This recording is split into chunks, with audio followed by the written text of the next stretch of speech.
മുടി അത്യാവശ്യം ഹെൽത്തി ആയിട്ട് വളരുന്നെന്ന് തോന്നുമ്പോൾ എനിക്ക് ഉടനെ അത് ഹെയർ കളർ ചെയ്യാൻ പോകും. ഞാൻ ആദ്യമായിട്ട് കളർ ചെയ്യുന്നത് എന്തോ 2019 എന്തോട്ടാണ്.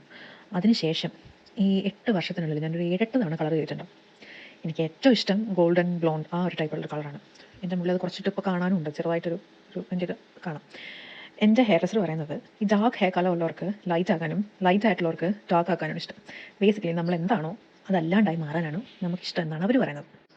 അതുകൊണ്ടാണ് പോലും അവർക്ക് ഇപ്പോഴും നല്ല ജോലിയുള്ളതും അവർ നല്ല ബിസി ആയിട്ടിരിക്കുന്നതാണ് അവർ പറയുന്നത്. ഓക്കെ, അങ്ങനെ അത് കേട്ടിട്ട് ഞാൻ കുറച്ച് നാളൊന്ന് ഇരുത്തി ചിരിച്ചു. എനിക്കിങ്ങനെ മറ്റുള്ള ഒരാളായിട്ട് മാറണം എന്നൊക്കെ ആദ്യം വേണ്ടെന്നായിരുന്നു. പിന്നീട് എൻ്റെ മൈൻഡ് വീണ്ടും മാറി. അതുകൊണ്ട് ഞാൻ വീണ്ടും ഹെയർ കളർ ചെയ്യാൻ പോവാണ്. ഒരു ഡാമേജ് കുറവായിട്ടൊരു ഫുൾ ഒരു ഹെഡ് ഹൈലൈറ്റ് ചെയ്യാനാണ് എൻ്റെ ഒരു ആഗ്രഹം. അങ്ങനെ ദേ നമ്മൾ തലയിൽ കുറേ അലുമിനിയം ഫോയിലൊക്കെ ആയിട്ട് ഇങ്ങനെ ഇരിക്കുകയാണ്. എല്ലാ പ്രാവശ്യം ചെയ്യുന്നൊരു കളറായതുകൊണ്ട് എനിക്കങ്ങനെ എന്താവും ഏതാവുന്നൊരു പേടിയൊന്നുമില്ല. ഞാനത് നോർമലായിട്ട് എപ്പോഴും ചെയ്യുന്നൊരു സംഭവമാണ്. ഇതാണ് അതിൻ്റെ ലാസ്റ്റ് ആക്ക്. ഞാൻ ഇതിനകത്ത് ഭയങ്കര ഹാപ്പിയാണ്. എനിക്ക് ഭയങ്കര ഇഷ്ടമാണ് കളർ. അങ്ങനെ കളർ ചെയ്ത് ഞാൻ വീണ്ടും ഹാപ്പിയായി.